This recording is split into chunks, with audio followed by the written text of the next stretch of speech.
welcome back to my channel. So today's video is going to be me telling you guys my labor and delivery story with my son.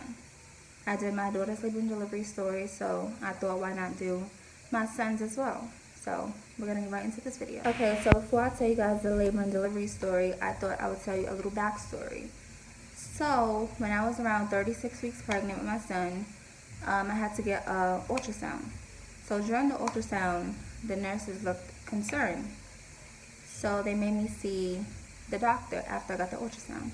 The doctor told me that my amniotic fluid is way too much. It's above normal, which means basically I have too much fluid. Too much fluid is around the baby, and that could be dangerous to him. So they wanted me to start getting ultrasounds every week, just to make sure that my amniotic fluid is not increasing. I went to go get an ultrasound, but then when I was 37 weeks, they wanted me to come every 2 weeks. I guess because my amniotic fluid was increasing, and they just wanted to keep a close watch on it. So after 37 weeks, I went to get my ultrasound. They gave me pictures of my son. They measured the amniotic fluid. In my 37-week ultrasound, they told me that they want me to get induced at 39 weeks pregnant. They told me that on April 19th that they want me to come in and get induced at 7 p.m. So when they told me that, I was scared because I'm like, why do you guys want me to get induced? This must be really serious. So they gave me that appointment date, or the induction date, and they told me to be there at 7 p.m. So now we're going to get into the labor and delivery story. Okay, so my food got a backpack. I feel like I'm missing stuff, but whatever. Something my mom could just always bring it to me. But yeah. It was raining that day, so my mom's boyfriend took me to the hospital. It was me and my mom and him in the car. And my mom drove his car and we went to the hospital. So, like I told you guys, the people wanted me to come there at 7 p.m. April 19th to get induced. I was a little bit late that day. I came there at 8:30 instead of 7. And throughout this video, I will be putting like little clips of that day. I did record some. Some of the videos are a little bit, messed up, but I'm still going to insert the clips so you guys can see. So, we just got to the hospital. I'm recording before my phone dies. I have to charge it when I get upstairs. But it's about 9 o'clock now. I was supposed to be here at 8, so we're late. But my mother's here. So, yep. I forgot what floor labor and delivery is. I was late. I was there, which they didn't mind. Like, it was no one really there, surprisingly. And I came in at 8:30. I sat there for a little bit. I got registered. They got my room ready, and then around, I'll say 9, they took me to my room. Me and my mom went into the room, and they told me to go to the bathroom, take all my stuff off, and then put the gown on. That thing, the hospital gown. And after I put the gown on, they sat me in the bed. They hooked me up to the monitors, the heartbeat monitor and the contraction monitor. And the nurse came and she just was asking me questions, basically health questions. When they put the monitors on me, I got like really irritated because I don't know if it was the straps of the monitor, but it was like irritating my stomach so bad. Like, it made my stomach itch so bad. So I was just so miserable. I'm like, I just want to take this off. After the nurse finished asking me the question, she asked me, did I eat anything? I said, no, I'm really hungry. I want to eat something. Actually, can I eat? She said, no, you can't eat. And I was like, but I didn't eat since yesterday. So she said, what? Like, why didn't you eat? Mind you, I didn't really want to eat anything. I wasn't hungry. But at that point, I was starving because I'm like, okay, I'm going to be in labor for a little bit. I need to eat. So she gave me a sandwich and some tangerines, and she let me eat that. And she told me after I'm done eating, so, ring the little bell, and they'll come back and check on me. Okay, so it's 10:34, and I changed into the hospital gown. They have the monitors on my stomach, one for the heartbeat and one for the contractions. My mom is sitting right there. She's about to take a nap. I did an ultrasound. Baby's head down. They told me that I'm able to eat something just because I didn't eat since the morning. So right now I'm eating a tangerine, and the nurse is gonna bring me a sandwich, and I'm gonna drink some water. They checked my cervix at like 10-20 something, and I'm still 1 centimeter, but she said I'm thinned out. So they're gonna put, I forgot the name she just told me, but a pill near my cervix so it could help me start dilating. I am having contractions, not right now, but that's the little thing right there. So yeah, that's all I'm doing right now, just sitting. They're not gonna put the pill in yet until I finish eating. While I was eating, the doctors came in and they wanted to check just to see if I was dilated, if I was, done after they left. They came right back and they started to check me. So they told me that I was 1 centimeter dilated and that they want to give me Cervidil. No, they actually told me they want to give me another medication. I was like, okay, that's fine. But after they left, my mom looked up that medication and it was a lot of bad things. It said something about it could cause newborn mortality. I could get sick, all of this stuff. So my mom was like, no, it's not happening. So then the doctor that came back in, he was looking at it like an attitude with my mom because she was like, no, she's not getting it. So he was just like, okay, well, we have another medicine that we can give her. So my mom said, what is the name of it? They said Cervidil. So once again, my mom looked it up. That one was okay. Basically, that one is like a little, I believe like it's a little pill that they will put in my vagina near my cervix so I can start to dilate.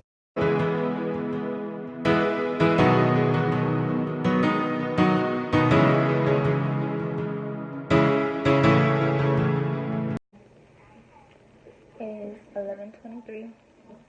I'm about to get my IV.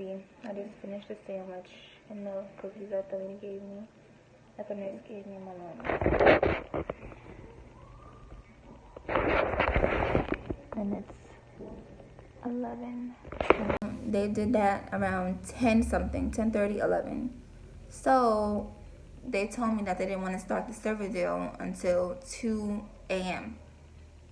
Mind you, I came there at 8:30.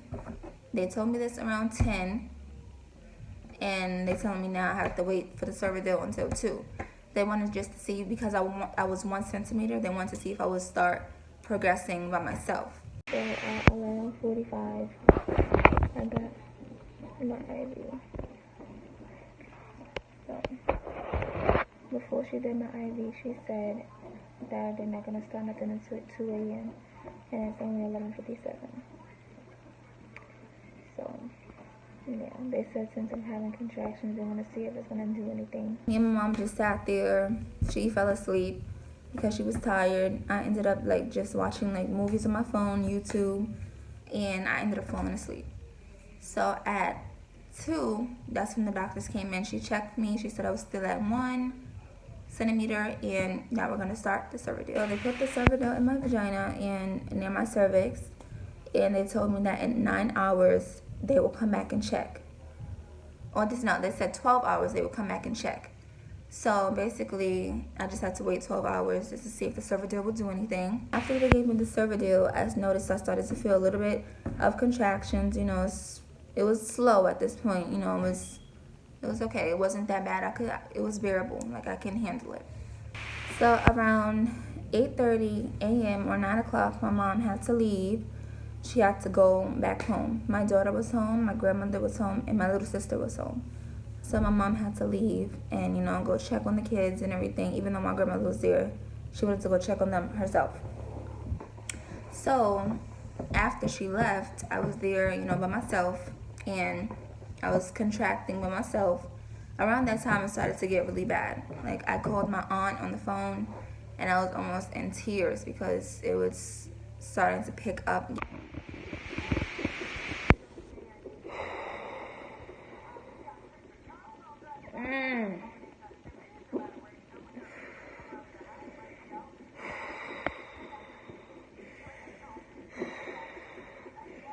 Oh.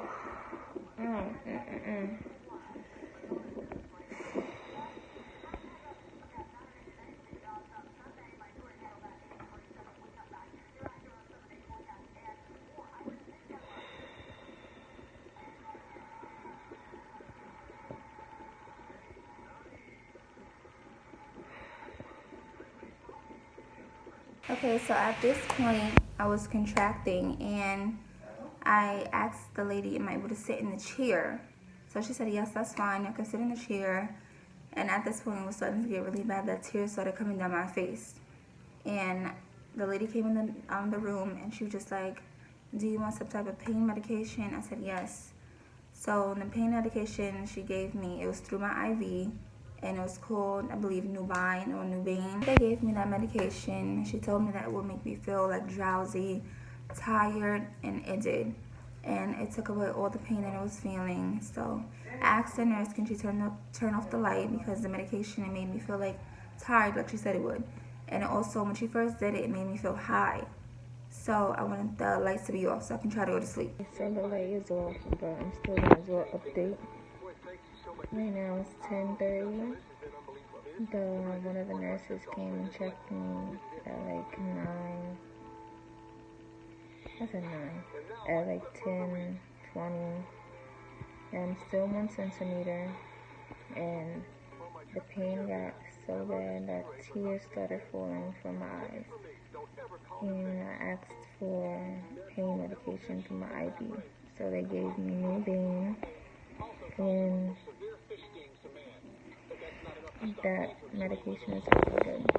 So she said that medication is gonna make me drowsy, and it's gonna make me like have less pressure for my contractions. So that's what it's doing. As soon as she gave it to me, I just felt like so much better. I felt like weird at first because it makes you feel like high.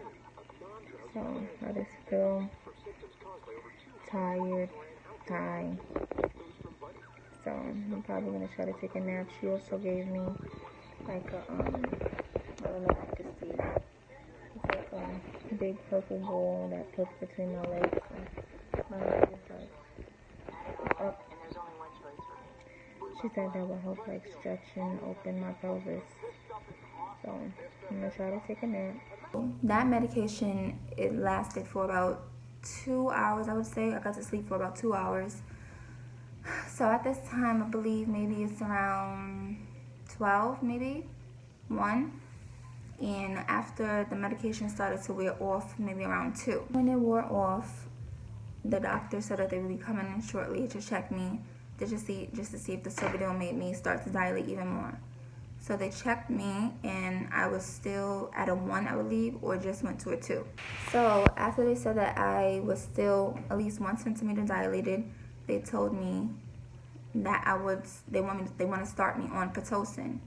So I was scared to get Pitocin because I heard a lot of stories about that it makes basically the labor pain even worse. I wanted to stop progressing, so I agreed that I can get the Pitocin.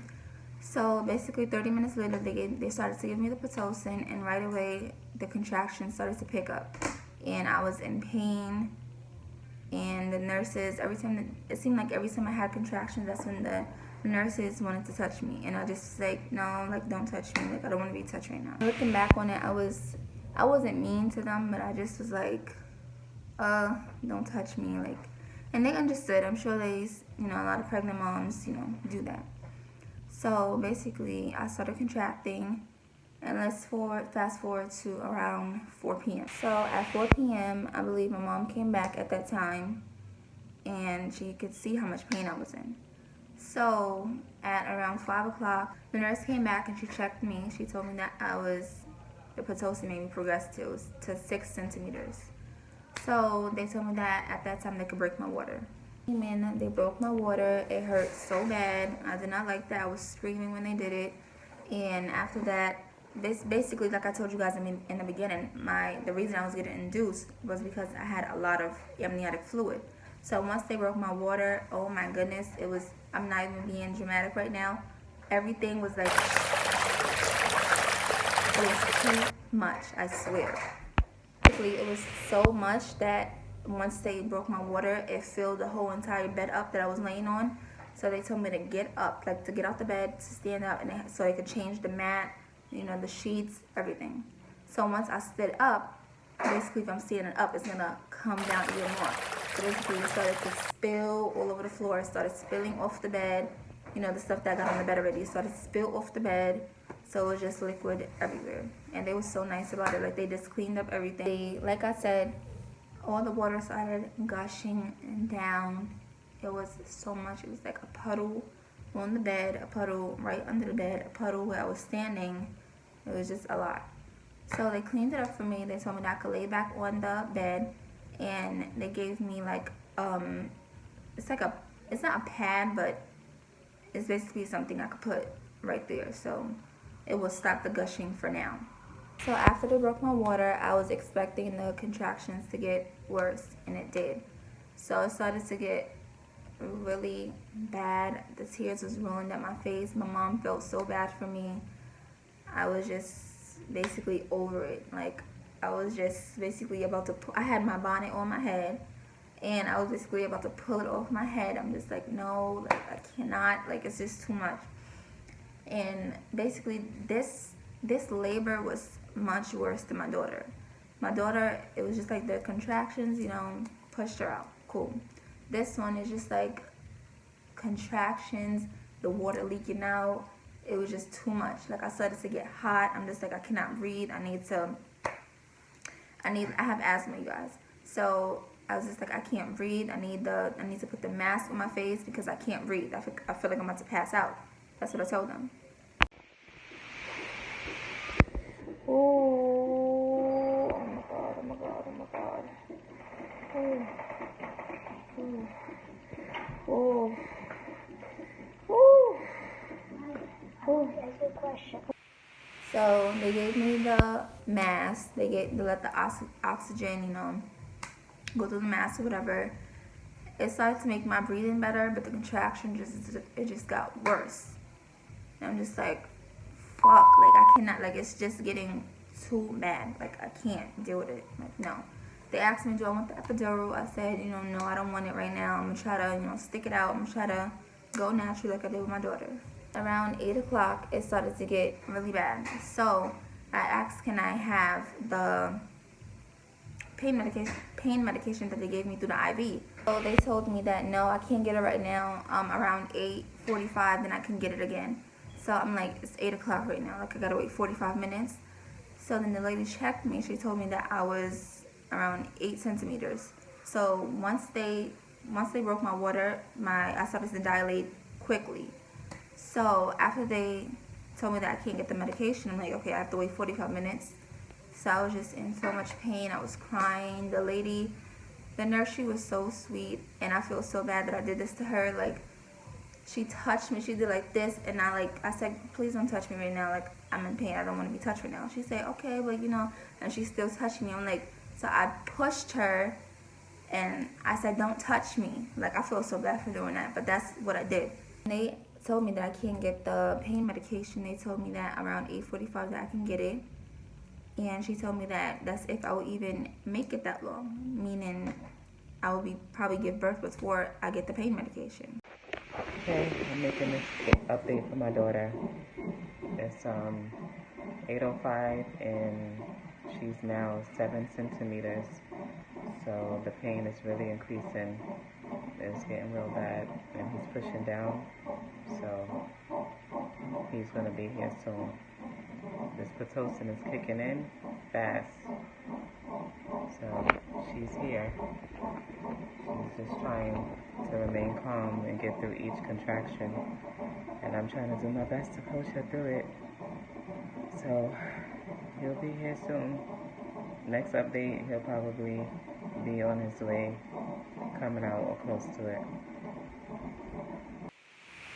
So around 8:25, I went from 8 to 10 centimeters real quick. So I started to feel the urge to push. So I called the nurses. I'm like, okay, like, I feel like I'm about to push. Can you guys tell the doctor to check me one more time? So that's when they told me, like, no, I can't check you again because I just checked you literally like 5 minutes ago. So I'm like, lady, I feel like I'm about to push. She said, okay, well, you can start pushing, but, you know, I'm not going to check you again.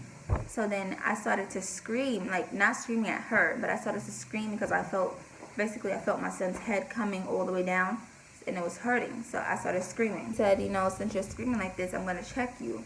So she checked me, and I was 10 centimeters, and it was time for me to push him out.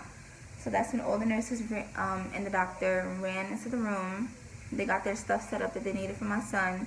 I started feeling myself push. So they told me to put my feet in the step stool. My mom is right there next to me. And basically, just to let y'all know, my son was way bigger than my daughter. So this time when I was pushing, it felt crazy, literally. So basically when I started pushing, his head was big. It was really big. So I stopped pushing. I'm like, no, I can't do it. It's hurting. Like, it basically felt like a burning type of pain. And it felt like I could feel that everything stretching. It was just too much. Like I said, I can't do it. They told me, no, you have to push. Like, he's right there. Just keep pushing. I pushed for maybe about 5 minutes, I would say. So yeah, I was pushing. I said, no, I'm not pushing no more. I can't do it. They said, he's right there. Just keep pushing. It started to burn really bad. I felt everything stretching open. I couldn't. I was screaming to the top of my lungs, literally, guys. Like, if my mom was right next to me, she would tell you guys. I was screaming to the top of my lungs. That's how painful it was. And mind you, I'm doing all of this naturally. No epidural, no pain medication. They didn't give it to me. I was doing all of that naturally. It hurt. The doctor said, you know, it's almost there. Just do this one of the last 2 pushes, and he will be here. We got to just push through the pain, and it was hurting so bad. So I pushed, and I felt his head come out. When his head came out, that's when I really, really, really screamed loud. And I know everybody was like, oh my God, what is happening? Like, it's too much. Like, why is she screaming like this? And basically his head came out, and then the rest of his body came out, and my mom laid him on me. Well, not my mom. The doctors laid him on me, and I was just so happy that I finally pushed this big head baby out. And my mom, they told me that I couldn't record the birth. You did it. You happy? How do you feel? Alright, we got it. So as soon as my son came out, I asked my mom to record, just so, you know, I could have that moment, like my first moments with my son. And he was crying. My mom was basically asking me, how do I feel? I said, I'm happy. I was happy because I was holding my son, and plus, I'm happy that all that pain was over. So you guys will be seeing clips throughout this whole video, you know, of me in labor. And after I held my son, I was just so happy.